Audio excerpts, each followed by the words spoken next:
And this Facebook channel is down. It's connected now.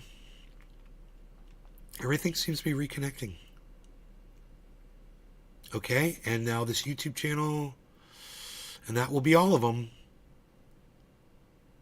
One of my channels has a strike on it.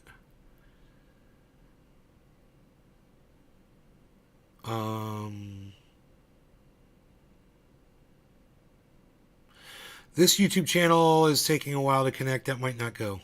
Oh, there it goes. It connected. Okay, I'll tell you what. I really wanted to watch this video. Maybe I'll catch you guys up on what I've already watched from RBN.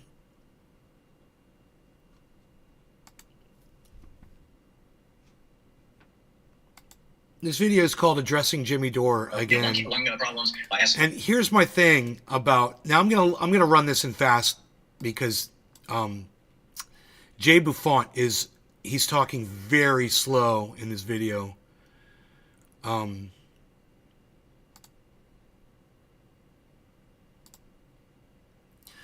So I'll go ahead and welcome to the Jay Buffont channel. I am your host, James Fauntleroy. So good to see all of you here on this Sunday afternoon. It is December 24th, 2023, Christmas. So he's part of Revolutionary Blackout Network that our friend Unholy Rome is also a part of.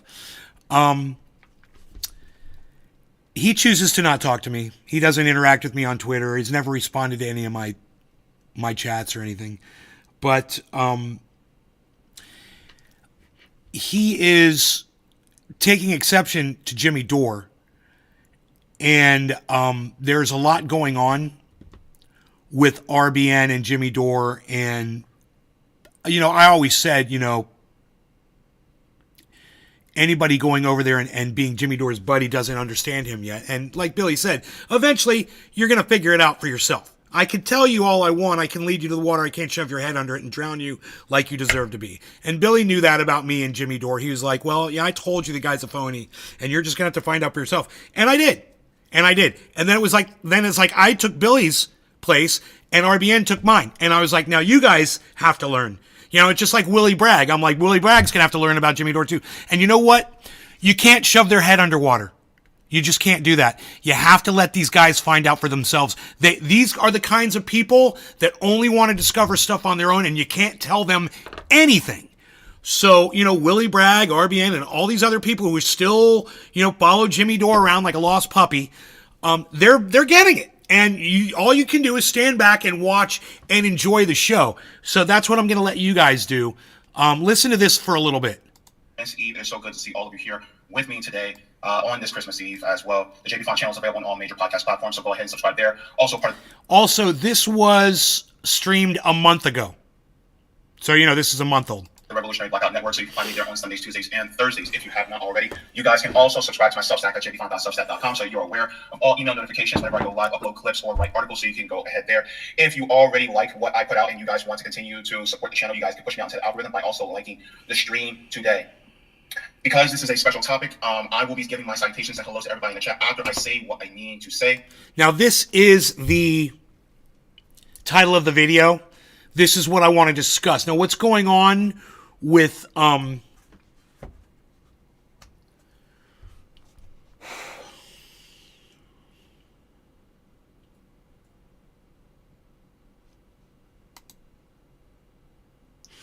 what's going on with Tiffany Fong and Celsius, that can wait. That can even be done on my own time.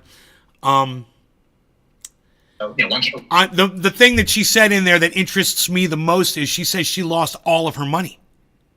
And I'm really curious to find out why she lost all of her money when I just got half of my money back. I got more than half back, actually. And, lesson learned. It was an expensive fucking lesson to learn.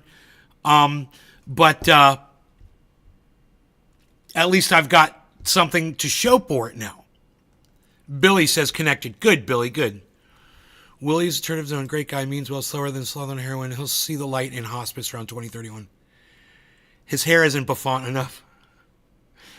Lung problems, asbestos and mesothelioma, smoking and lung cancer, and diet and cancer. In fact, his book on his... I'm sorry. We jumped ahead here. My bad. Hats that I wear within this independent media space. The hats that I wear are as a black man that is also disabled as well as gay. Right. So he's a gay, disabled black man. He falls into every category that's been slighted against. Every single one, you know. The only thing he's not is a woman. But almost, you know, and he's not, you know, I'm sure there's another few things he could be too. What do I say? There's a few other things he could be as well. But almost every category he falls into. And I just want to say this. He makes a comment that says, because I'm a black man in this space, I'm not allowed to yell and scream and really show you my anger. I got news for you, bro. This white man can't even do that. Because not only will I get algorithmed and shut down by taking my good hard-earned subscribers away from me and not telling all my subscribers when I go live. No. My own audience can't even fucking take it. And I'm realizing that now. They can't even fucking take it. Because eventually, I'm going to say something in a mean way that they don't like or they don't agree with, and they get all butthurt and they leave and they never fucking come back. So don't give me the fact that it's because you're a black man that you can't scream and rant and rave and yell. Okay? Because this white man can't even fucking do it in this space. Just saying. You know, you don't get that. You don't get to walk away with that from me, buddy. I do not like having to do these for the reason that I'd rather stick to a lot of what's going on in the news. But for the sole purpose of this subject and so many people... Let me tell you why you really don't want to do it, Jay. You don't want to bite the hand that feeds RBN. You know, Jimmy Dore lifted you up and put you on his show and made you much more famous than you guys ever were.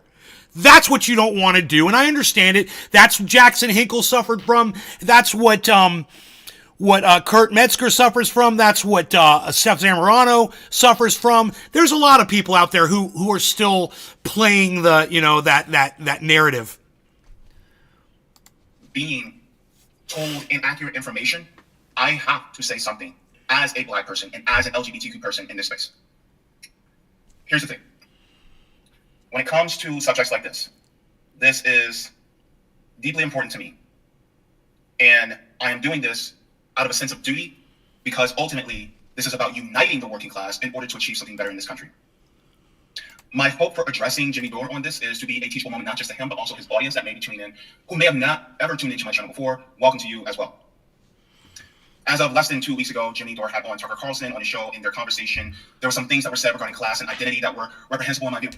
I plan to go over these things and address them to educate my audience on the show as to why we cannot separate the two. And let me just explain to Jay why Jimmy Dore does that. He doesn't push back on people like Tucker Carlson because he also does not want to bite the hand that feeds him. Hello? Yes, it is.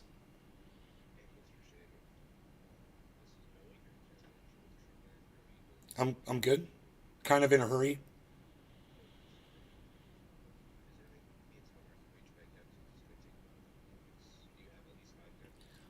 No, I do not. And look, if you're trying to get me to not cancel my service next year, is that why you're calling? What's the reason?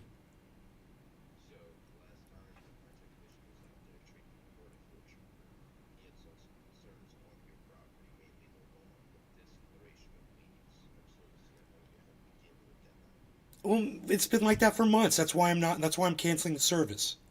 I also heard that True Green got bought out by a big corporation, and I wouldn't be surprised if they're making changes. But whatever it is, we got you guys a year ago, maybe more. The lawn looked great for a whole year. And then with about 6 months ago, everything started turning brown. And your guys would come out and they would spray and they would leave messages and everything.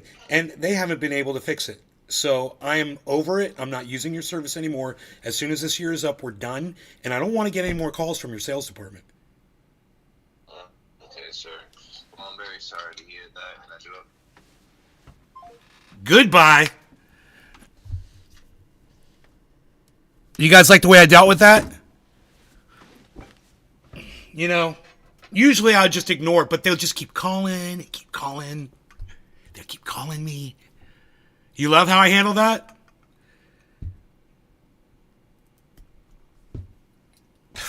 Like, wow, dude. Stop fucking calling me. You know, no means no, bitch. And he's in a normal chair, meaning he walked to it. Dude, don't judge someone's... Don't judge... Billy, don't judge someone's disability. You don't know what his disability is. This guy has... he's got to get blood transfusions every week, bro. You know, maybe twice a week. So, you know, that's a disability. Absolutely. Maybe a little bit more compassion, Billy. Dude, I'm not coming down on these guys. I'm giving them full credit for finally waking up about Jimmy Dore. So, let's play a little ball, Billy. Can we play ball today? Like what Please? So I'm going to share my screen just so that we can get into exactly what was said. I think this is going to be I'm ready to do it, Dad. Some people may regard this as just talking about identity, which this is not. Some people may regard this as just talking about class, which this is not. I'm going to show and share with receipts why identity and class are intertwined and it cannot be separated. Identity and class are intertwined. That are willing to separate the two. Let's get into it. Okay, that's fair. Identity and this is the class part are that I know. intertwined. And so to keep pretending like we're living 30 years ago is exactly what the establishment wants to do. And by the way, all this talk about trans issues and talk about white, this doesn't come from the grassroots up. This comes directly from BlackRock and Larry Fink. This comes from Vanguard. This is so the most murderous companies who are raping the planet can shroud themselves in an air of virtue. And how they do it by trans issues and LGBTQ and white supremacy and inclusion and equity and all that stuff. And that's there to keep us divided because they don't. So we're going to get into it, right? So I will be stopping or pausing in different intervals in order to respond.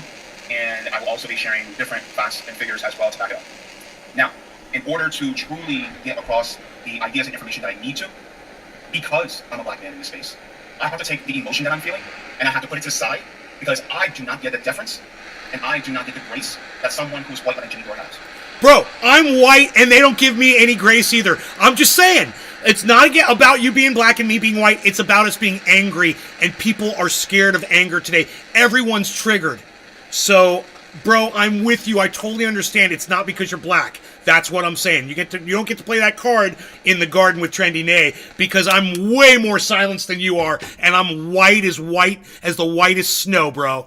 So, don't give me that shit. So even though I want to be as loud, passionate, and boisterous like Jimmy is, I can't do that. Because then I will get tagged as the angry black man. Right. So if I seem a little overly calm, it is because I have to do that in this space. I do not have that privilege. And I will give you full credit for behaving this way, bro. I wish I could do what you're doing now. I give you full credit. I wish I could do it. I can't control my anger and rage when I start talking about this shit. So, man, maybe I'll learn from you. So, let's go. Let's do 28. 28. Conversation with Cornel West when he came on the show. And when he came on the show, I was a supporter of his, and when he left, I wasn't. And I tried to impress upon him that when he talks about white supremacy, I'm freaking the majority of legally people in retarded, America so I have to are work, white. so I'm always And curious. if you're going to try to lecture Right. minors about white supremacy, it's going to fall. What's that called that he's got that he needs blood transfusions twice a week? What's that? I forgot what that's called. God bless America. I'm sorry, I forgot. I forgot what that's called. Flat. And if he's out there being a black activist, he could talk about white supremacy. But if you're trying to run for president and actually oppose the establishment, the last thing you should do is try to lead with trans issues or LGBTQ or because you know what? If you get a living wage for everybody, that helps everybody, especially. Now, here's the thing. He said coal miners. Some are black. Okay. Some are LGBTQ. Right, and he talks about this for a long time, and yes, there are coal miners. There's LGBTQ, there's women coal miners, there's black coal miners. Yes, he makes a good point, but he talks about it for way too long. Things like white supremacy is going to fall on deaf ears. No law regarding cannabis. Cheers, everybody. Okay. Let me address this real quick. I have notes so to keep myself on track. So, not acknowledging the problem and facing it head on is what the establishment doesn't want. You see, a lot of times when it comes to talking about issues regarding white supremacy, especially within this space, or if, say, a presidential candidate is talking about it, it is important because it shows that, yes, it is a problem, and yes, it needs to be on the forefront of white people's minds. Let me put this out here right now. If you're white, and if talking about white supremacy makes you feel bad, then that sounds like some internal work that you need to deal with.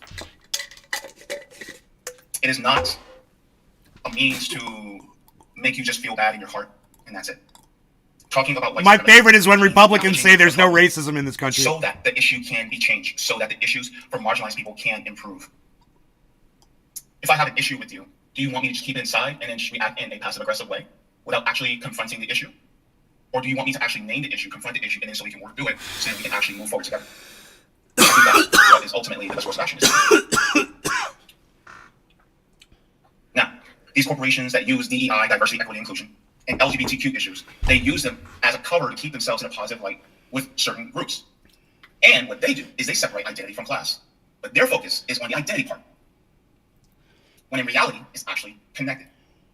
I don't think that we should dismiss this, because just because the liberal side focuses on identity and separates it from class, doesn't mean the other side that focuses on class and separates it from identity is any better. I think we really need to start thinking of it as two sides of the same coin. They're not two separate coins. Like trans and LGBTQ, black and white. If you get healthcare for everybody, that helps everybody, meaning black and white. So if you start to, what the establishment wants people like Cornel West to do is to keep talking about white supremacy. 3 minutes, Unholy Rome's going to pop on. Healthcare. So we're going to talk about healthcare. Liven things up a little bit. Okay. Let's say hypothetically you give everyone healthcare for all, right? We give everybody healthcare for all, and that gets rid of the whole disparity, right? Wrong. Because there still will be disparities if we don't tackle the issue as far as identity is concerned. So let me share with you some statistics. Let me see. 2 of my Facebooks won't connect. It's cool. All right. So this is they're shutting down my Facebooks one channel at a time. This is from 2 years ago. It says in 2021, the maternal mortality rate for non-Hispanic Black, subsequently Black women, was 69.9 deaths per 100,000 live births, 2.6 times the rate for non-Hispanic white, subsequently white women, which is 26.6. Rates for the Black women are significantly higher than rates for white and Hispanic women. The increases from 2020 to 2021 for all race and Hispanic origin groups were significant. By that being said, even if you were to account to have everyone equal as far as their healthcare given, there's still racial disparities. They're still there. So then what? I can't tell you how many stories we've had about doctors, nurses, and healthcare workers treating Black people differently, even gauging our pain thresholds as higher, and this is including in medical textbooks, saying that, oh, we feel less pain. How many people who are Black in the healthcare system that have been, their pain and their concerns have been waved away because of the color of our skin? Let me ask you this. How many people who are trans literally have to crowdfund for their gender affirming care? You don't think that's not a class issue? I think it is. In order for them to be able to be the true version of themselves. Let me do this as well. If you're ready, just put a thumbs up. You ready? Here comes Rome. Rome, good to see you. Thank you very much for coming in as well. Appreciate Friend of the show, Unholy Rome, everybody. I was just doing this bullshit at the library, but I had time now. I had time for this short. Yeah. So right now I'm at the point where he talks about the disparity. He talks about how if everybody gets healthcare, then that's it. Everybody's good, right? When in reality, if you just gave everybody healthcare, you're not tackling the disparities that are also still existing within the healthcare system. Right. So that's a point that I think that needs to be addressed as well. Is that if you're going to say that everybody's good once everybody has the exact same thing, why is it? Excuse me. I'm sorry, but why is it we don't have healthcare? Why is it Americans don't have healthcare? It's because of Black people. They do not want Black people to live longer, and white people go against their own needs. When they say that Black people are going to benefit from healthcare, they say no. So why is it we don't have healthcare now? Yeah, there was actually someone who was actually talking about that very same subject, saying that the reason why we don't have universal healthcare is because they don't want the Black people to have it. So how will we get that healthcare? Let's be real here. How can we get universal healthcare when we have all of these institutions over our head? We have Big Pharma in our Congress, all through our office, paid off down there everybody that runs. How are we going to get that? Let's be real here. Yeah, and I think that's one of the things is like a lot of times people will talk about, the reason why we don't have it is because, we just don't have the right people in office. Part of it is because of race. Part of it is because we are, because they want to keep us divided. How can you not talk about, just don't Okay, so let me share this really quick, because it's kind of ironic that this is here, but it is what it is. Let's listen, because I've heard this before. Okay, I want to slow this down now. We don't. Why do we diverge from everyone else? How did that happen? Nearly 100% of the reason why the United States is the only country in the world that doesn't define healthcare as a right and doesn't have any sort of national healthcare system to speak of is because of racism. It really began in the 1880s, 1890s when medicine became a thing. And let me just say this. It's crazy that RBN is pulling up Tom Hartman as a source, because Tom Hartman is a fucking raving lunatic lefty Democrat, hardcore Biden, hardcore Hillary Trump supporter. Russia ruined the election. Russia did everything. He's a fucking demo bot, this guy. So it's very interesting to me that RBN pulled this guy up to listen to what he has to say. There was this guy named Frederick Ludwig Hoffman who came over here from Germany, and he was a young man. He was 17, in fact, when he came over, and was a numbers genius. And he was the guy who figured out that there was a statistical association between working in a cotton mill and having lung problems, asbestos and mesothelioma, smoking and lung cancer, and diet and cancer. In fact, his book on the association between a high processed food diet and cancer is still in print. He's been dead since 1946, but his book is still around. So he's really smart in these things. And so he married this Southern belle from Georgia who was from a racist plantation family. And so he ran the numbers on black people and found that black people were dying, dropping like flies, more likely to be sick, more likely to die of pretty much everything. And concluded, which was the general consensus at the time among a lot of white people in the South, this is again in the 1890s, that black people were genetically inferior. And in 1896, so this guy who's so smart about all these things, man, he totally gets this part wrong. This is hilarious. he published a book called Race, Tendencies, and Traits of the American Negro, in which he lays out all the numbers. And then he concludes that if we simply avoided allowing black people to have any access to health care, that within 2 or 3 generations, the whole race would die out, and that would solve the race problem in America. Solve. Like the final solution. It's psychotic. How to kill off, how to genocide people, without firing a single shot. By the 1920s, this was referred to as scientific racism. He was testifying about it before Congress. When Teddy Roosevelt, 1912, proposed a national healthcare system, people said no because black people will get it. When Franklin Roosevelt proposed a national healthcare system, it was the same thing. We don't want black people to get it. When Truman tried it in 47, same thing. Don't want black people to get it. Right up until 1965, Senator Stennis, the Dixiecrats from the South, was quoting Hoffman as saying this, we have to figure out a way to keep black people from using Medicare. This is when they were passing Medicare. And the way that they came up with was to have a 20% hole, a gap in Medicare, so that you had to pay 20% of your doctor's bill and your hospital bill, and that would discourage poor black people from showing up at the hospitals. I mean, it was the most shocking thing I discovered, Cenk, when I was doing the research on this book, is that nearly 100% of the reason why the United States is the only country in the world that doesn't define healthcare as a right and doesn't have any sort of national healthcare system to speak of is because of racism. So yeah.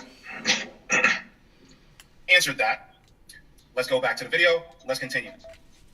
So here's the thing. If you really want to address, right, the disparities in our healthcare system, then also the disparities in white supremacy would also need to be addressed as well in order for us to be able to actually get what we need so that a tie lifts all votes. But the thing is that if we're not willing to address the actual... And let me just say this. I completely understand what Jay is just saying right there, and it just seems like it would just be common sense. It would just be, of course. I mean, yes, they're intertwined.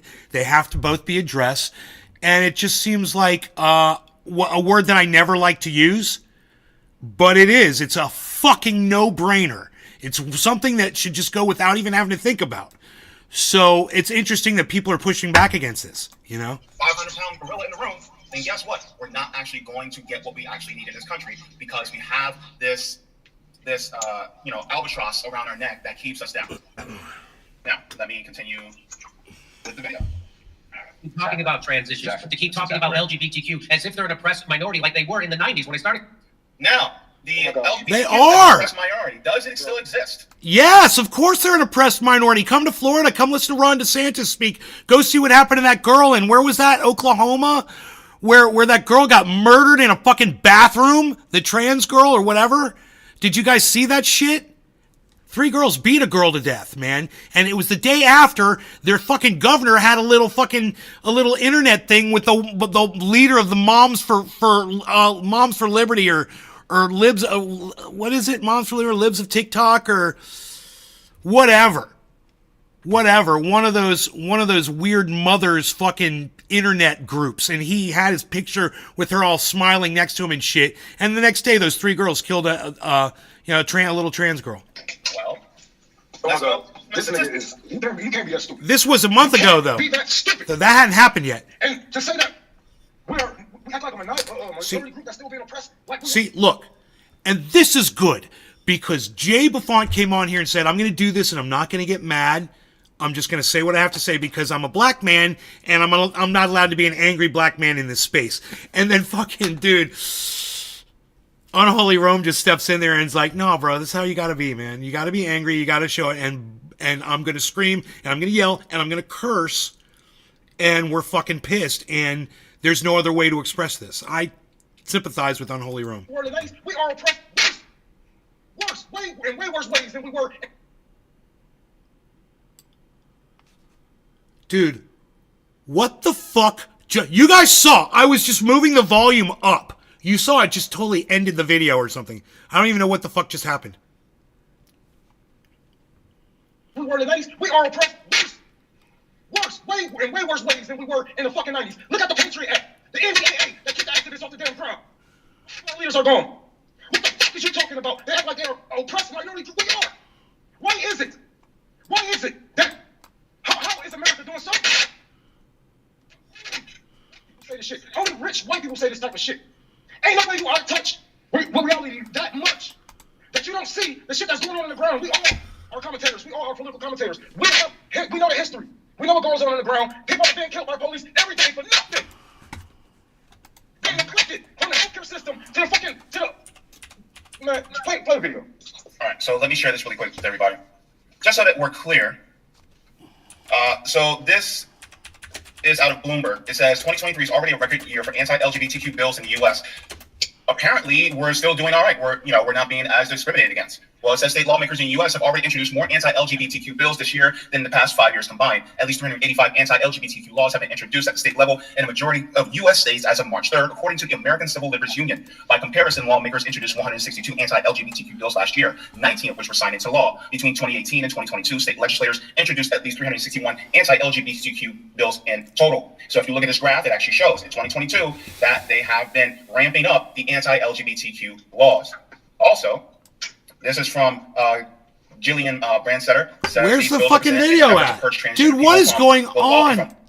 From public life. It says even if only 10% of those bills became law, it represents a massive rollback of freedoms for everyone. Why does Windows suck so bad? Deserves. It says many of the bills doesn't even make sense. People, some are trying to block health care, while others limit access to bathrooms or ability to join sports teams. By the way, just to let you guys know, let me read this really quick. It says more recently, drag performers have become under fire from lawmakers. I'm going to say something that you guys are probably going to be like, oh my God, shock and awe. But guess what? Number one, trans people are workers. Number two, drag queens are also workers. So here's the thing. If they are being discriminated against, that means more.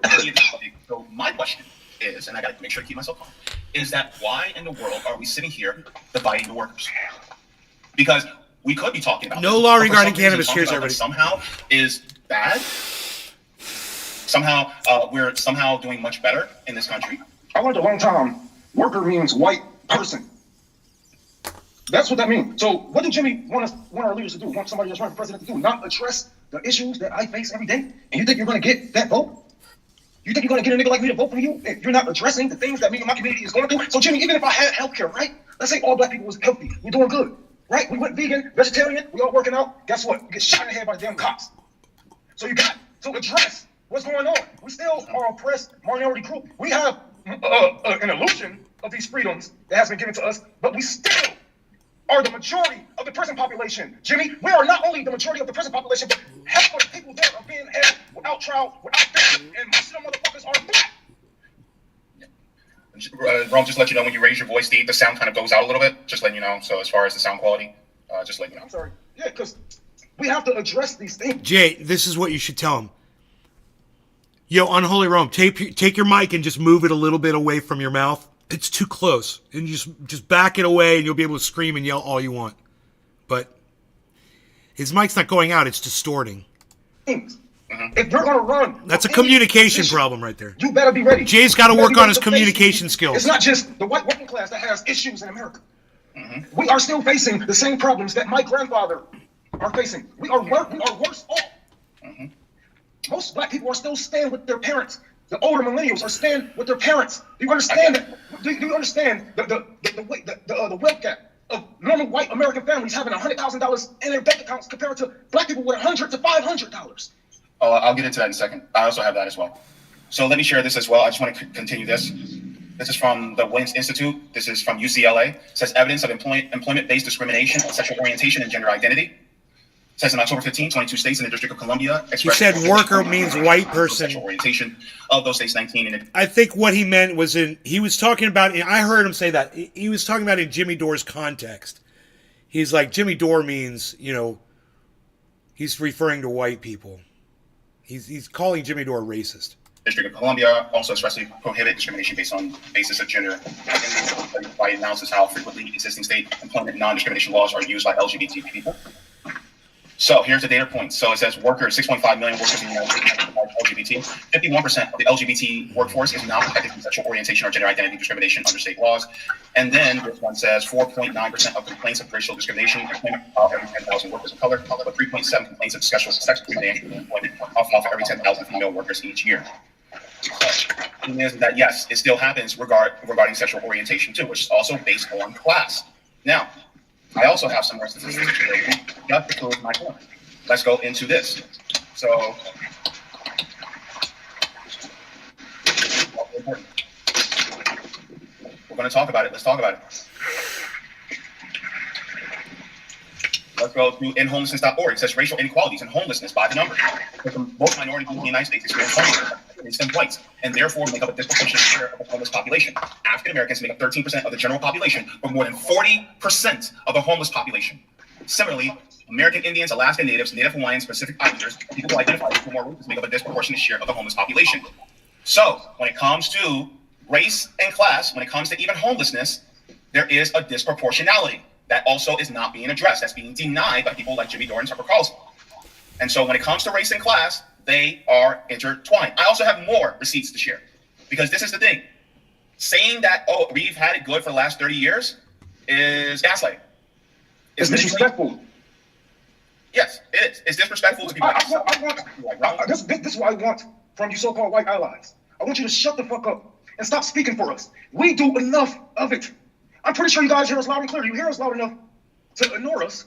So if you're going to ignore what we're saying, you hear us. I love that. Because you have Dude, no idea, especially as a rich. That is one of the greatest statements I've ever heard. I can't believe he just came up with that on the fly. You hear us loud enough to ignore us. Did he just say that?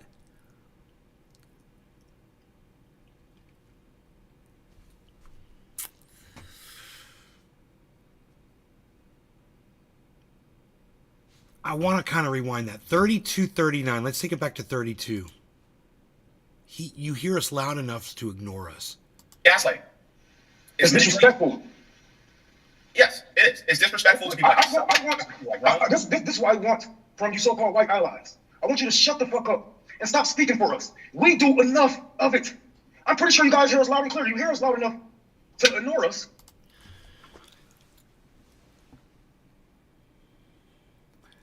Those are some fucking powerful words. You hear us loud enough to ignore us.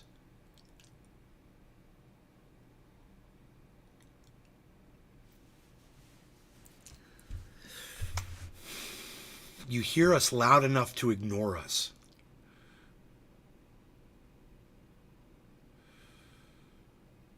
Fucking mic drop, bro. So if you're going to ignore what we're saying, don't even speak on what we go through as a community. Because you have no idea, especially as a rich white man who would never, ever walk through a fucking hood. Never have to if you don't have to. Don't have to whip a damn finger to get what you want. You have no idea what it's like to be in a state of rage, to be in a state of panic, to be in a state of, is this my last day? Yeah. Let's continue this. Let me share this as well. And then we're going to humanize this as well, because I would like to share this in order to humanize. So this says papers. Police seized $17 million in 3 years. Blacks targeted and broke. So it says over 3 years, law enforcement agencies seized $17 million from people in South Carolina. They thought they got the money through illegal means, according to an investigation by 2 newspapers. About 65% of the people targeted civil asset forfeiture in the state from 2014 to 2016 were black males in the state where African American men make up just 13% of the population, according to Taken, a project by the Greenville News and Anderson Independent Mail. It says nearly 20% of more than 4,000 people who had money or items seized over 3 years were never charged with a crime, and another 1 in 5 were found not guilty or had charges on this. More than half of the cases, police seized more than $100,000. James, is going on you? Here's the thing. We also are disproportionately affected when it comes to civil asset forfeiture, which is also basically theft by police. So I think that's also another thing to also talk about as well. The criminal justice system when it comes to being black in this country. And this is not something that is just something that we've endured for 30 years ago and so suddenly we're doing better. They have no idea what it's like to be pushed into crime, into a life of crime. Do you understand what it means to be a poor black person? No, you have no idea. So let me give you just a glimpse, just a small glimpse. Your mother is poor. Your father is gone. The state took her. She's all you got, but y'all don't have enough. So you go out and you do whatever it takes. Whatever it takes, you go get jobs. You do this, it's still not enough. You sell a little dope on the side. You have to. Just to make the ends meet, you have to go into a life of crime. And guess what happens? Now they set you up. Now You about to get your number, and you about to go through that revolving door that they call the prison industrial complex, and you will be back. You will be back there. Now, there's like, I have been robbed by police multiple times, and sometimes they only took my money. They left me with the dope because that's what's going to make them more money. You don't understand the shit that we have to go through. Now, I'm not saying I'm a good guy for selling drugs to my neighborhood. No, I'm not a good guy for that. But who is the robber here? Who's the bad guy here? When it costs, it's worse than the drug dealers. Who's the bad guy here? I'm not trying to make it. Y'all put up every wall and close every door on me. I'm trying to get it how I can, and I'll have the police here to save the day and rob me of everything I have and say I bought it with dope money, even if I did. Right? Y'all have no idea what it's like to be pushed into a life of crime. Do not speak on black issues if you're not going to speak on the real. If you're not going to get down to the nitty-gritty, or at least have a black person on your show to talk about what's going on, you know? And not one of them tap dancing ass coons. I mean, somebody that's really from the city, that's somebody that's really there, going through gentrification. Do you understand what that means? We are facing gentrification right now. Some of the biggest gentrification that we have seen. We are displaced. Displaced in a nation that we shouldn't even be in. So let me share this really quick. Let's humanize this for a second. This is not unusual for us to go through simply because of the color of our skin. This is a service member. This is someone who was in the military that was actually fighting for the country, and they got pulled over by police. Let me see your hands. How many occupants are in the vehicle? What's going on? How many occupants are in your vehicle? It's only myself. Why is your weapons drawn? What's going on? Open the door slowly. Step out. Open the door. I'm not getting out the vehicle. What's going on? Get out the car.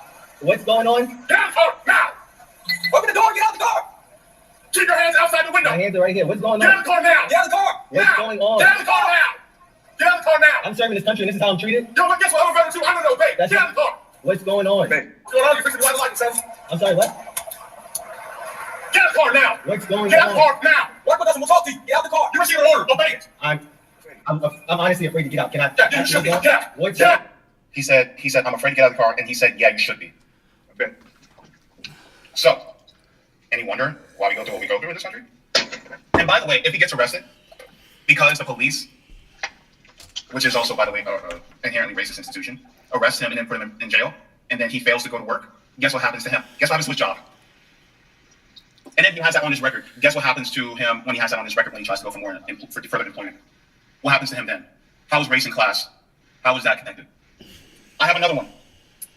And that video that I was sharing actually gets worse because he literally gets pepper sprayed for not complying. Let's share this also as well. I actually talked about this earlier this year because this is what was happening to a teenager. And a lot of people don't really regard this as a class issue, but this is ultimately a class issue as well. Let's get into this. For Daryl George, just outside Houston, Texas, Hare has defined his junior year of high school. How has this all felt for you? It's very stressful. I'm trying to maintain being a student while also having to deal with this. The 18-year-old has now been suspended twice over his hairstyle at Barkers Hill High School, most recently in early December. The first time was back in August. School officials said George's braided locks fell below his eyebrows and earlobes, which violated the school district's dress code for boys. Why should I cut my hair for my education? My hair has nothing to do with my education. George was put in a disciplinary off-campus education program, and when he returned to school with his style intact, he was suspended again. The family filing a federal civil rights lawsuit against Texas Governor Greg Abbott and the state's attorney general in September, alleging that George's suspension violates the Crown Act, a Texas state law that took effect September 1st, prohibiting race-based discrimination, banning employers and schools from penalizing people because of their hair texture. I certainly hope they won that lawsuit. I wonder what the status is of that. Fuck these motherfuckers, bro. Holy shit. Or protective styles, such as afros, twists, or dreadlocks. At least 24 states have their own version of the law. I'm for all those styles. I'm just saying no Jerry curl, okay? All of that is fine, but just don't bring back the Jerry curl. All right? And that you got me. You got me. I'm on your side. According to the think tank, the Economic Policy Institute, much of that legislation following high-profile incidents of alleged hair discrimination against African Americans. We're alleging that the grooming code of Barkers Hill ISD is unconstitutional. The law says whether or not you intend to target a specific... I support Jerry curl as much as Unholy Rome supports Jeeps on the road. ...protected class, if the end result is that only the protected class is affected, is discriminatory. George is a... But we've been good for the last 30 years. And for the last 30 years, let's see what has happened. I grew up fatherless, right? Like a lot of my homies did, like a lot of my niggas did. You think we're not feeling those effects of the prison industrial complex coming and swoop up our fathers? You think we're not feeling the effects of the crack epidemic? You think those are just gone? You think those people are just gone like my auntie? Still going back and forth with this fucking drug that the CIA put into our community, our own government, poisoned us? You think we're not feeling the effects of this poisoned water that's been in our pipes, that have been neglecting to clean? You have no idea how much neglect. Quarter of the hour. 4:20 in Newfoundland. Cheers, everybody. No longer gonna get it. It's a slap in the face. It's disrespectful, and I wish. If you're gonna talk about class, talk about your law. Don't talk about the shit that make your audience feel good. Because I know what you're doing. I know what all these motherfuckers do. And they're pandering to the white people because that's where the motherfucking money at. people ain't got no money to be giving them streamers. You giving them fucking podcasters. We're too busy trying out the fucking job and debt, medical debt, student loan debt, credit card debt. They said you couldn't write off anymore. Who's affected the most by that shit? Look up who's really affected by these things. Yes, white people are affected by it, but not like how we are, and not like how we should be seen that we are only 13% of this fucking country. There's no way we should be a majority of the prison population. That's like all of us living in China, and China has a prison population majority white. You understand? Let's continue this video. The attorney says the district is engaging in a discriminatory pattern since back in 2020, 2 other students, both black teens, were also suspended for their hairstyles. In response, the Barbers Hill School District tells NBC News in part the claim is false, saying it has many African-American students who wear dreadlocks and other similar protected hairstyles and comply with the district's length policy. We have one who does not. The superintendent adding that there are African-American students with religious exemptions for hair length, but quote, we do not have an exception for I don't want to follow the rules. The superintendent also calling the lawsuit baseless and filing a lawsuit to clarify that the Crown Act does not address length or any other student expression, but instead protects the right to wear braids. Texas governors and attorney general's offices did not respond to our request for comment. As for Daryl George, his attorney says this legal battle has taken its toll. She requested a temporary injunction so George can return to school. I feel like I ain't going nowhere with it as of right now, though. His family representative telling us many have encouraged the teenager to cut his hair and let the case go. Daryl has hair that's woven in his head from his grandfather and from other ancestors, and this is how he is connected to his people. What does your hair and your hairstyle mean to you? It just means a lot to me. It makes me feel more closer to my people. Being without my hair is like cutting me from my people, not letting me, express myself how I feel I should be. It's fair, bro. Joining us now. I'm okay with that. Conversation around length versus braids. What exactly is the Crown Act, and where do we stand right now? Any broader legislation on the federal level? Yeah, Sam, good to see you. So the Crown Act is an acronym that stands for Creating a Respectful and Open World for Natural Hair. Of course, crown is also a term often used to refer to hair itself. And this legislation is particularly significant for the black community. There are a variety of natural hairstyles many African Americans use interchangeably. Even on this show, I've showed up to work with short curly hair and long braids. Now, as I mentioned, and as you asked, 24 states have their own version of the Crown Act. But there. By the way, let me ask you this. About 10 years ago, this lady that's on the screen right now, would you imagine her being able to rock this hairstyle 10 years ago? Hell no. Hell no. They was telling us to straighten out our hair, get a perm, get a press, right? They want us to look more appealing to the white person. To the mainstream audience. And they tell it like they are like the little boy that's been going through that bullshit at school. They are trying to teach him young. Comply, obey or die. Comply or die. Like this is it. You have to obey. If not, we will take away your education. We'll make your life hard. We will put you in legal battles that we know you can't afford to keep fighting. Let me share this. This is out of the Boston Globe. It says that was no typo. The median net worth of black Bostonians really is $8. So it says the median net worth for non-immigrant African-American households in the greater Boston region is $8 according to the Color of Wealth in Boston. A 2015 report, not 30 years ago, 2015 report by the Federal Reserve Bank of Boston, Duke University, and New School. $8. Ron, do you mind muting yourself real quick? Sorry. Yeah. It says this Spotlight 7-part series, which began Sunday, tackles the city's most vexing question: does Boston deserve its racist reputation? And so it goes into how the racial wealth disparity that happens even in liberal cities like Boston, and how there is continuously a racial wealth disparity. But yet we've been good for the last 30 years. It doesn't seem like it bears out to me. Now, one thing I'm going to do here is I'm going to continue because I have some other things to say. Hey, Willie Bragg, what's up, buddy? Welcome to the show. We were just talking about you. Were your ears burning? Back then, they couldn't get married. They could get fired from their job. They couldn't get housing. That's all over. It's all over.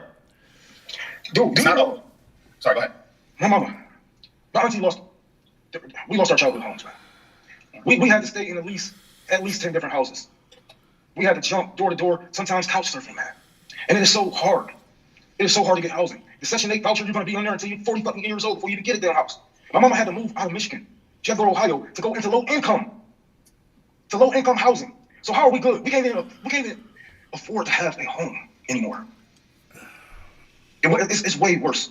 We are way worse off as a community. Nothing has been built here but liquor stores and dispensaries. They knocked down 40-something schools in Detroit. And they keep building prisons. What is that for? Who's that for?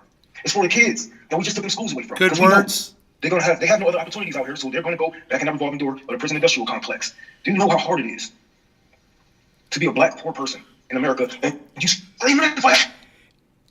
It was Billy Valentine.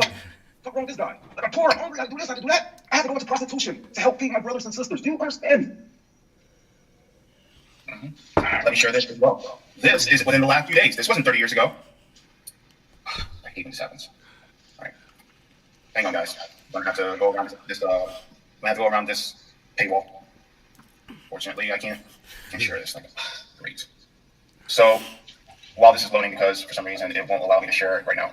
Jimmy Dore sucks, Willie. Billy says, Jimmy Dore sucks, Willie. Can you mute yourself real quick for a second? Sorry. Hey, Karen. What this article is actually talking about is that Navy Federal Credit Union is actually under fire for a class action lawsuit for its racial discrimination against black borrowers within their account holders. And so it talks about how 75% of the borrowers that they approve of are white borrowers. And this class action lawsuit was presented 23 days ago. So it wasn't 30 years ago. Don't leave out that, because make people like, oh, well, maybe your credit was bad. No. These black people, the majority of the black people that was trying to borrow had more money and had more wealth than the white families that they let borrow. So it ain't about having money, ain't about none of that shit. Because remember, we had stories about real estate. Remember how real estate game go? When a black family tried to get the house appraised, and then they was like, oh, well, it's only like 75,000, 100,000, whatever it may be. They get another one, put up some white people pictures, and now they're talking about the threes and $400,000, right? Come on, man. Let's share this. All right, hang on, let me make sure I have this. Okay. So this is the article here. It says civil rights attorney Ben Crump files class action discrimination lawsuit against Navy Federal Credit Union. It says Navy Federal Credit Union, the largest credit union in the United States, is facing a class action lawsuit accusing it of racial discrimination. Yes, I know about this too. Reported civil rights attorney Benjamin Crump and Adam Levitt filed a class action lawsuit Sunday in a federal court in Virginia on behalf of Sherelle let me tell you, I haven't haven't seen this yet. I haven't gotten this far into the video, but I know about this, and I'll tell you what Navy Federal did. They were approving mortgages on a much higher average for white people. And for African American, they were refusing a massive percentage of them for they had the same standards. The only difference was the color of their skin. And they were literally pulling a Donald Trump. We're flagging the African American families, and we're only really going to service the white ones. Who is in the armed services, and Lakita Oliver, a 44-year-old black resident of Miami-Dade County, Florida, who works as a capital. I need a little bit more water in here. Women say that Navy Federal rejected their home loan applications despite having great credit and six-figure incomes. According to the lawsuit, Navy Federal violated the Fair Housing Act of 1968 and the Equal Opportunity Act. The lawsuit cited a report from CNN published earlier this month that Navy Federal, which lends to military service members, defense personnel, veterans, and their families, approved more than 75% of white borrowers who applied for new conventional home purchase mortgage in 2022, according to most recent data available from the Consumer Financial Protection Bureau. However, less than 50% of black borrowers who applied for the same type of loan were approved. So basically, this is also happening today, this year, which a lot of people aren't. According to Jimmy, it's like, well, this is all 30 years ago. So let's continue to some of the claims as well. Let's continue. And so to keep pretending like we're living 30 years ago is exactly what the establishment wants to do. And by the way, all this talk about trans issues and talk about white, this doesn't come from the grassroots up. This comes directly from BlackRock and Larry Fink. This comes from Vanguard. This is so the most murderous companies who are raping the planet can shroud themselves in an air of virtue. And how do they do it? They do it by trans issues and LGBTQ and white supremacy and inclusion and equity and all that stuff. And that's there to keep us divided because the only he is here speaking with the king of all of that, Tucker Carlson. And Jimmy Dore is just literally, he's got a whole list of talking points that he knows will trigger Tucker Carlson's, it will appeal to his, his hatred and his bigotry. And Jimmy Dore is firing on all those. Jimmy Dore is such a manipulator. And right now, RBN, these guys should totally clue in on this right here. The only thing that scares the establishment is when people from the left and the right realize they have more in common that divides us, and they have shared enemy, and that shared enemy is the oligarchy. That's the only. Now, so one thing I will say. Sorry, go ahead. So you don't hear from regular trans people? You don't hear their outcries? You don't hear outcries from regular day-to-day black people, brown people? Like, we don't see millions of people getting deported. Right? We're going to sit here and act like that. What the fuck is you talking about? We are saying this shit from our own mouths, not from no billionaires. I don't know what type of game that they're playing. Yes, they have money in all of this shit. Whether it be white people coming together, black people coming together, black and brown, yeah, they got money against all that shit. But the working class is screaming for help, and here you are, annoying them, saying that they are co-op. What kind of shit is that? What divides us, Jimmy? Is it not talking about these things? Or is it just ignoring? Just ignoring it. And she's like, okay, we all can come together because times are better. What? No, they're not. I have no idea what my family is going through right now. You have no idea what the families in Detroit is going through right now. God, man, this shit pissing me. So this shit pissing me. I need to say real bit. All right, let me continue this. Only thing that scares them. And so if they can keep us talking about race, and if they can keep us talking about gender and ethnicity, that's a gift to them because it keeps everybody divided. Would you agree with that? I agree with it. Stop the fucking video. It's divided, man. God damn. Who are you talking to? Who is your audience? He is pissed. Only people that do not want to talk about some shit like that is racist white people. And why would I ever want to connect or do a collide with a motherfucker who don't even want to hear me out? I guess that's his phone. His phone microphone is clipping experience like that, I guess. As a black person in America. And that's the thing. Because white people feel like they are a part of this American thing. So they feel like when we talk bad about America, we're talking bad about white people. get offended for the establishment. If we can't sit here and talk about what's really going on, then why are we talking at all? You have to be able to talk about the truth. Here's what Tucker says.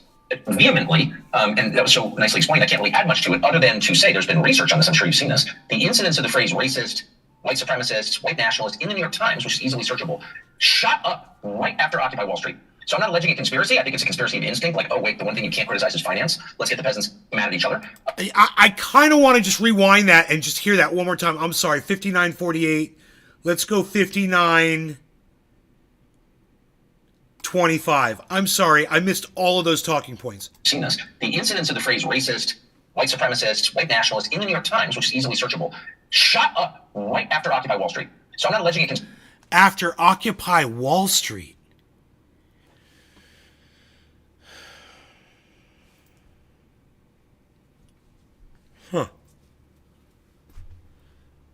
Huh. So, that was Occupy Wall Street was a movement to put a spotlight on the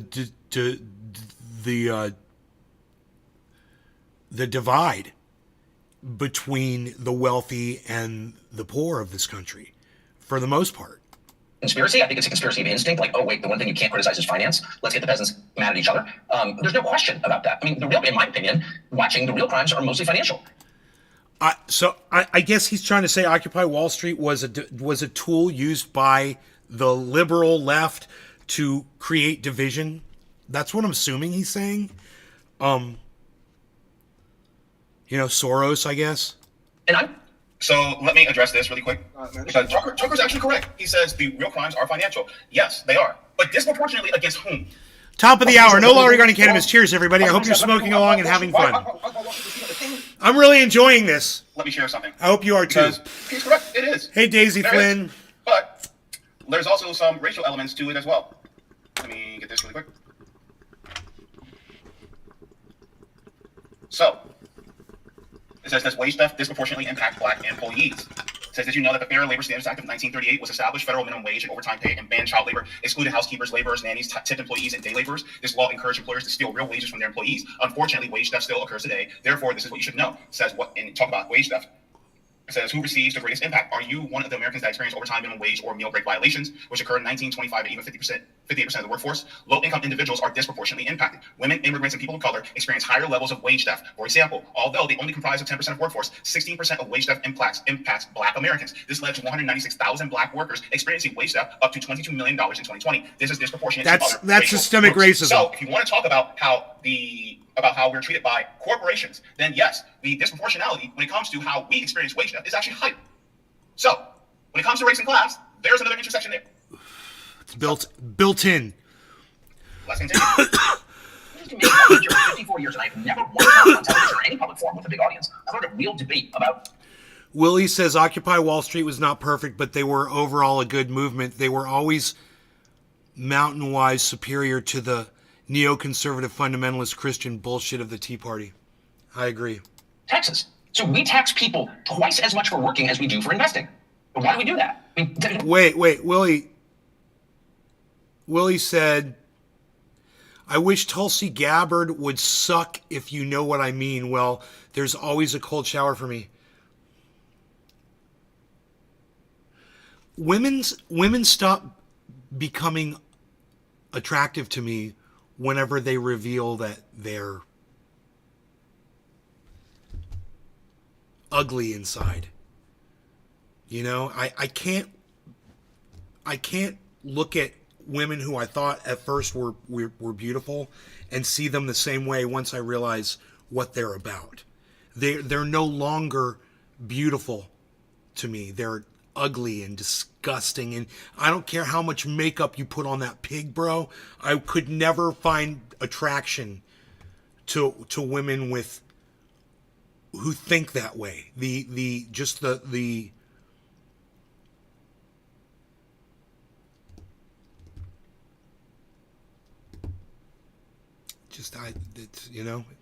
Completely becomes completely unattractive. Right, too. Does that mean that investing is twice as virtuous as working? Do we seek to discourage work? I mean, we seek to discourage smoking. That's why we tax cigarettes so heavily. But we tax work at twice the rate of investing. So we're saying investors are twice as good people and making twice as important a moral choice as someone who just goes to work every day. Like, that's insane. Why don't we have parity in tax rates? And by the way, maybe there's some like crazy complex economic reason that we don't. I don't know. I'm very open-minded. Maybe if we did that, America would. Why don't you explain it to me? Why don't you explain that to me? Why people are getting taxed at half the rate for investing that I'm paying for working? No, I actually agree with that, because the thing is that ultimately the investing is really geared towards the people who are affluent, who are the capitalists that own the means of production, when in reality it should be, the ease should be on the workers. But one thing he's not talking about is, why don't we just make the minimum wage into a living wage? Why don't we just, in fact, if we want to attack the wealth disparities, why isn't Tucker Carlson talking about reparations for black people within this country? Because ultimately we have been for hundreds of years working for free in this country. Dude, come on. Tucker Carlson has discussed reparations. He is completely against them.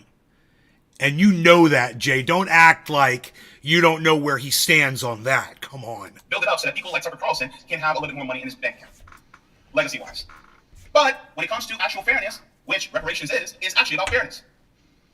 Fairness is the last thing you're going to want to talk to Mr. fucking Entitlement here about.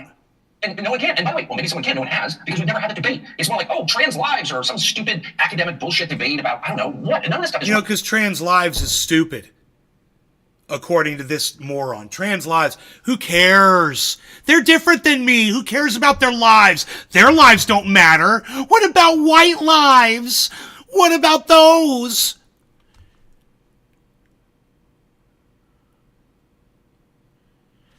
There you go, Willie Bragg. There you go. I like that better. Exactly. You find attractiveness not just in the exterior, but also what's in here. J-Rock says Black Lives Matter. I want reparations back from my government that has been illegally taxing me. Billy, my grandmother called them prudes, a narcissistic sociopathic lady that holds a closed mind and a biased standard. Cruella de Vil. There's no clear choice for 2028 as a president, in my opinion. Hey, Pinoy. J-Rock says trans lives matter. Yes, they do. Yes, they do, Jay. J-Rock. Yes, they do. You're correct. Relevant to even. I didn't know that the lives of workers were academic debate. I mean, aren't trans people workers too? This guy is losing it. Okay, I'm losing it. How the fuck he sit there and let him say that on his program? Like look, hang on. Let me say this. Marty is here. What's up, Marty? Redheads comprise about 2% of the population, right? Marty. Right? From what we can see, trans people are about, 1.5% of the population? But if we say that about the lives of redheads, there'll be outcry. But if we say that about trans people, it's like, that's just an academic conversation when it comes to there are tons and tons of legislation, anti-LGBTQ legislation being passed.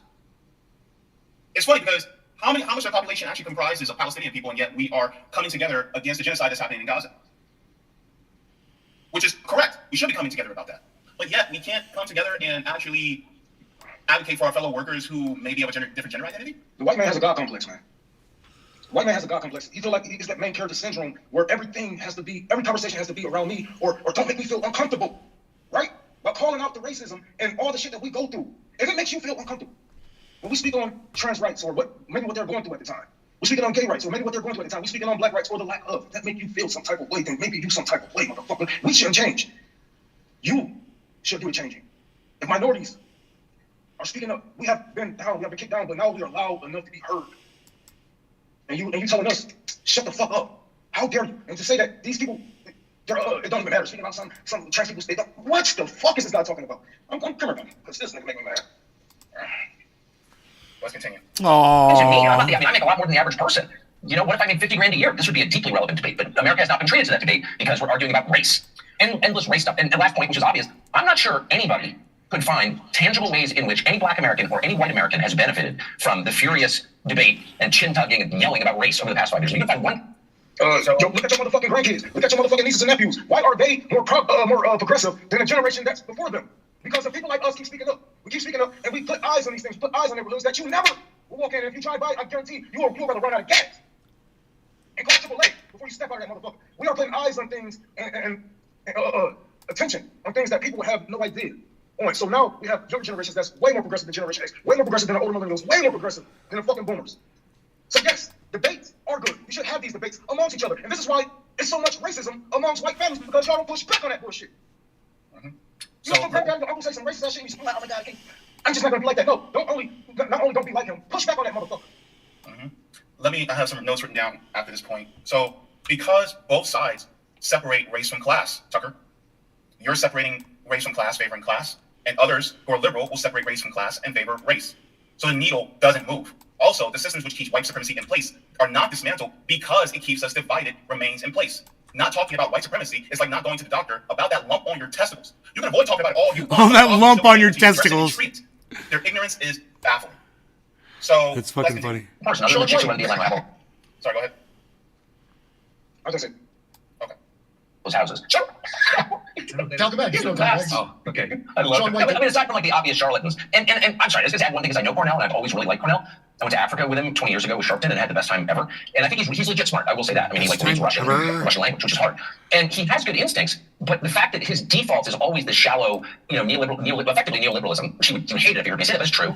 Why is that? He knows better. He's not dumb. He knows what's happening. And the truth is just a cover. It's his defense mechanism. Like, he doesn't want to. This is coming from somebody who didn't realize that actually Dr. Cornel West actually put out a book back then called Race Matters. This was years and years ago. And just as to address Tucker Carlson on this, the intersection of class and race isn't neoliberalism. The separation of class and race is neoliberalism. The choosing the side of class over race as one over another divides us just like the establishment intended. Talking about class is like treating the problem that you don't know what it is, like putting a tourniquet on a gunshot victim. It will help a little, but it doesn't treat the underlying cause. Only talking about just race is like saying you have a bullet in your leg, but not actually treating the wound and taking it out and patching it up. So the thing is that you have to do both. The problem is you have one side that wants to do one and the other side that wants to do the other. Meanwhile, many of us are saying, no, you have to treat it both at the same time. He does kind of want, still an endowed chair to Princeton. So if they come for him at all, he's like, race, trans, whatever. Like, it's purely his force field. That's all it is. That's my opinion. So you are correct.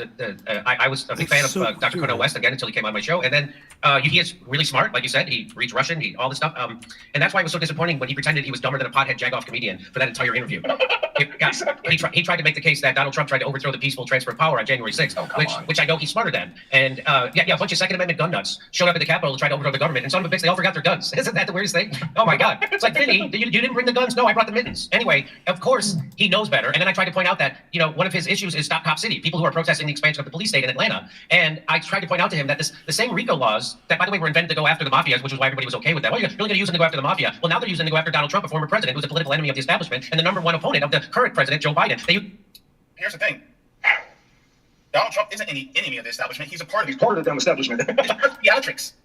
What the Joe Biden administration did is pretty much purely theatrics. What about the FBI targeting the African People's Socialist Party in the same week that the FBI went to Trump after Trump in Mar-a-Lago? How many people are actually talking about that? Where Amali Shatella has been coming on independent media to actually talk about what they've been going through in regards to the FBI coming after them.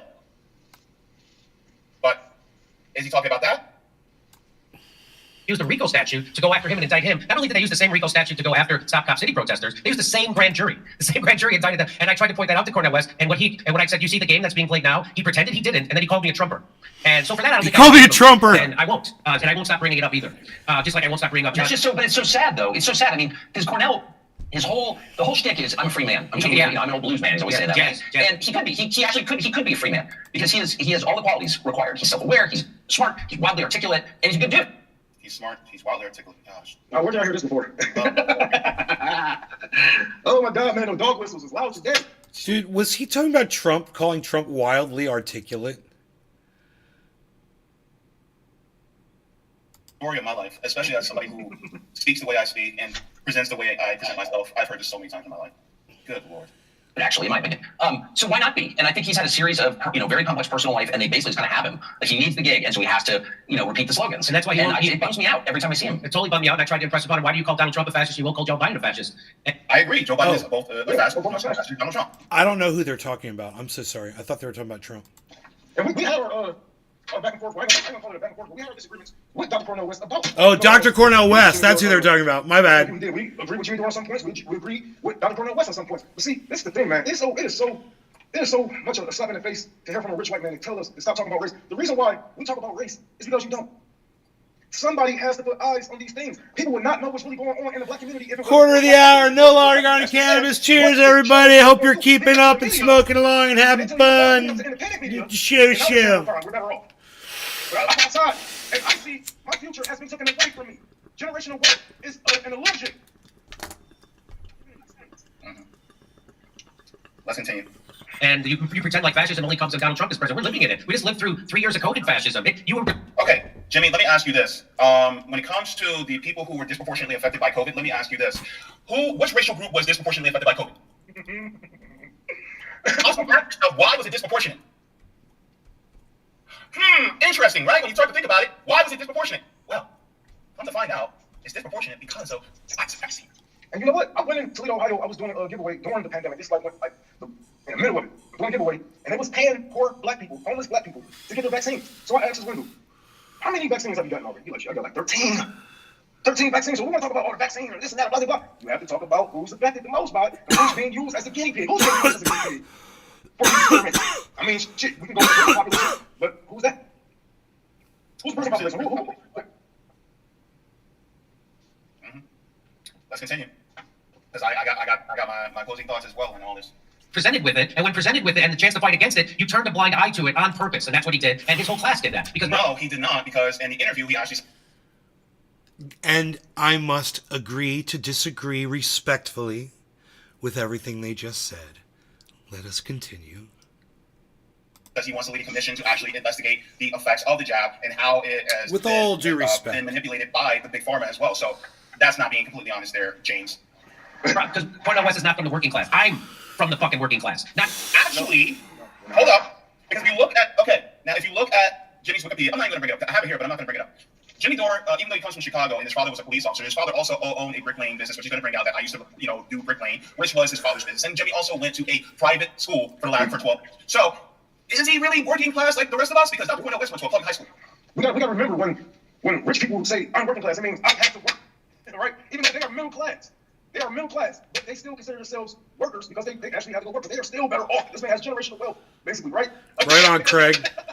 Well, it's crazy. It's crazy to say even if you are somewhat working class, you are not the poor class, and it shows from you wanting to shut the fucking black people up because ain't no poor working white man. You know what I'm saying? That feels like I want to shut me up. Like no, I know. Man, come on, man. Let's keep it real. Here it says Dore's father was a policeman who owned a brickwork business, right? It says that he attended Catholic schools. A Catholic school is a private school. So, I mean, if that's working class, well, that's a lot better than people like me. That's a lot better than people like Dr. West, because Dr. West actually went to a public schools. He just got rich as he got older. I mean, shit, selling all damn books. I'm not saying that Dr. West isn't working class or Jimmy is rich. I'm saying that they're relatively both the same class throughout their entire life. Man. So if you're going to say that, well, Dr. West is not working class, but you both literally had around the same financial trajectory between each other. And then on top of it, now you're a comedian that makes millions of dollars a year. Dr. Cornel West is making $500,000 a year and working in colleges as well as doing speaking engagements. So as far as class goes, really, you both are relatively in the same class. I mean, yeah, you can say you were part of the working class, but you're not anymore. Not anymore. And it really shows, man. It really shows sometimes. And I hate how out of touch people get when they get money. Let's continue this. We're almost done. Not Cornel West. He's lived in ivory towers his whole goddamn life. I was a bricklayer. I worked in masonry. I drove a for your father's company. Forklift. I was in the Teamsters. I've been a fucking stand-up comedian for 30 years. There's nothing more blue collar than banging your head against that comedy wall and entertaining drunks at midnight. I've come from that world, not him. Interesting how you were able to live out your dreams. Some of us who are black, especially. Interesting how you're able to live out your dreams, dude. Let me just stop right there. I'll be 40 next year. What?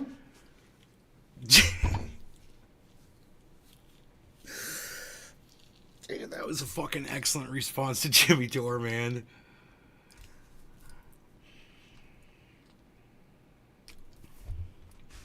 That was,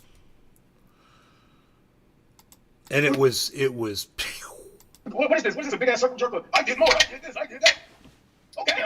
Even still, let's take what Jimmy said at face value, right? Let's just say hypothetically, yes, Dr. Cornel West is of a higher class. You never heard of class traders? Okay. I got a couple of them. Yeah, there are some people who may be of a higher class, but they have solidarity with workers. But let's continue. So he lives in ivory towers, and you're always going to be a class loyal, and that's what he was, and that's what he proved to be on my show, and that's what. Jimmy's part of a higher class, but he claims to be with the workers, so he's not class loyal, even though he's in a higher class. It was really disheartening, and he knows he's wrong. You don't have to be, though. You don't have to be. I will say, as I was hearing about how you grew up, it's like the opposite of how I grew up, and yes, the opposit, because remember, Tucker Carlson is also a Swanson. Meaning part of the Swanson food empire, meaning that Tucker Carlson is actually part and heir to a $1 million empire. Privileged. So, yeah. So privileged. I've kind of reached a lot of the same conclusions Bow that you tie. have, maybe for different reasons. I just concluded that world is not worth So living in. white. It's not that interesting. It's not that great, That it's- actually. All the things that people aspire to, you know, see it, like, it's just, it's not that Tucker incredible. Carlson. Oh, my screen is just one blank because Windows sucks. Tucker Carlson is so white that when you refer to his whiteness, it's actually pronounced white. Like that. I don't want to be around those people. And so, like, the closer you get, so that's not a sad thing. It's like, even if you succeed, if you keep collecting merit badges and wind up wherever you think you want to be on someone's private plane, you know, it's like with Larry Fink. Is he trying to say that Dr. Quinn was rubbed shoulders with Larry Fink? Because I didn't find any news regarding that. You realize, like, I don't really want to be on a plane with Larry Fink. He's a pig, actually, and he's kind of dumb. You know, he's like smart in some specific way that's made him a billionaire, but like, he's not a great person. His wife doesn't respect him, that's for sure, or whatever. You know, like, the familiarity with that world breeds more than contempt, it breeds loathing. At least that's how I feel. Like, I have zero interest in ever being in polite society ever again, and that's The as heartfelt richest, a statement as I you can know, make. the guy that owns BlackRock, Larry Fink. So, let me go over a couple more factoids, and then I have some thoughts that I really want to share. Let me share this. I mean, to sit here and kick it with Tucker Carlson, like everything is all right with this dude. Like, can't this nigga say immigrants is making the country dirty? Yep, he did. Come on, man. What kind of, I don't know about this, though. I don't know about that. I don't know about So that. it says LGBTQ youth are 120% more likely to experience homelessness, according to a recent study from the Chapman Hall at the University of Chicago. LGBTQ young people are 120% more likely to experience homelessness than non-LGBTQ youth. Right off the bat, these young people are presented with an uneven playing field. True Colors Unite is working to level that field so that LGBTQ youth are no more likely to experience homelessness than anyone else. We've seen this higher risk reflected in our own research. It is estimated about 7% of youth in the United States are LGBTQ, while 40% of youth experience homelessness are LGBTQ. So it is a class issue, and it always has been a class issue. Let me ask you this. How did the people in this country who are black, how did we end up here? You were money. forced here. Ultimately, that's what it is. You're captured and brought here. Because I think this is a really interesting and very valid point that I want to share. Shout out to Midwestern Marks and shout out to Noah Krejcik for sharing this. Thank you so very much for this, because this is true class analysis that also incorporates race.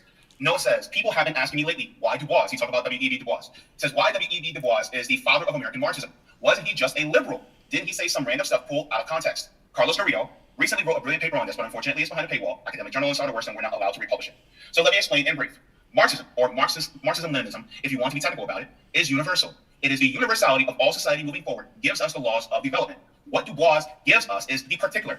Black Reconstruction in America shows us, if not the primary particular form, then one of the most important particular forms of American class struggle. It gives us an analysis of the color line of how race and class function. From that Marxist-Leninist universal understanding, from the historical materialist viewpoint, it gives us the category of the black proletariat as a class of enslaved workers, and of the Second American Revolution that waged against the slaveocracy, of the dictatorship of the proletariat that was the Reconstruction South, the Freedmen's Bureau backed by the power of the Northern armies. But that isn't all Du Bois gives us. He gives us the materialist view of racism, proving that it wasn't racism that created chattel slavery, but instead chattel slavery that created racism. That the relations of the white proletariat had with the bosses and with the black proletariat, all of this functions as an outcome of slavery. There's a lot of talk in Marxism about the steam engine, the spinning jenny, and other technological drivers of institutional capitalism. But the underlying every bit of it was chattel slavery feeding the British textile mills with cotton. Without chattel slavery, capitalism would have never lasted a day. Capitalism is, very literally, built on the foundation of the most brutal forms of oppression, of enslavement of man by man.